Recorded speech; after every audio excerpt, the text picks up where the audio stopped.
hello पिलामाने आज सप्तम श्रेणी गोटे इम्पोर्टाट क्वेश्चन देख गोटे बलद को 900 टंकार बिक्री करू सुधाकर बाबूंकर 10 शतकड़ा क्षति है तेबे से केते टंकार बलदटी को किणी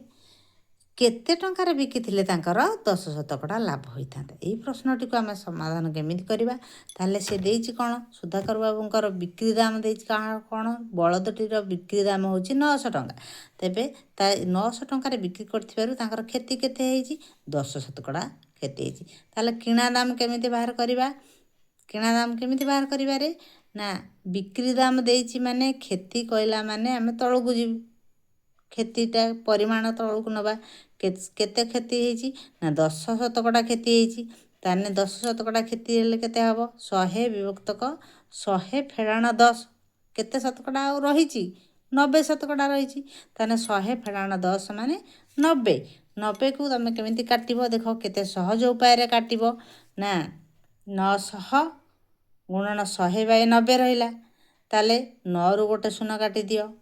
100 रु भी गोटे को शून्य काटि दियो काटिदेला पर आ केतेटा रहिला 10 रहिला 9 को 900 रे आमे कोन करि परिबा काटि परिबा 9 के 9 दुईटी शून्य होला ताने हेला केते होला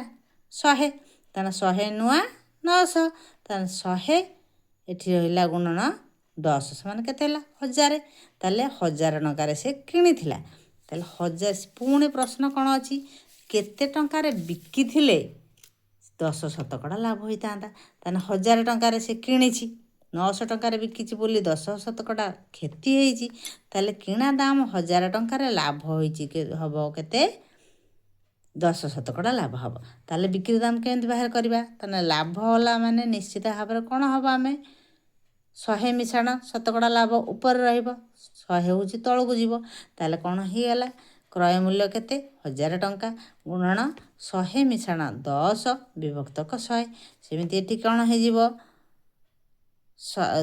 केते हेला हमर ए 1000 रे दीटा शून्य 100 रु दीटा शून्य काटि देलो 1000 रु तीनटा शून्य थिला दीटा शून्य कटिया ना केते रहला 10 100 मिशाण 110 केते हे गला 110 110 रे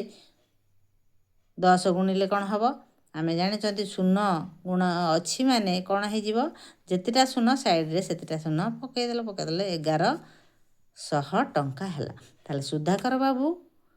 जदि 1100 टंकार बिक्री करि थांते तेबे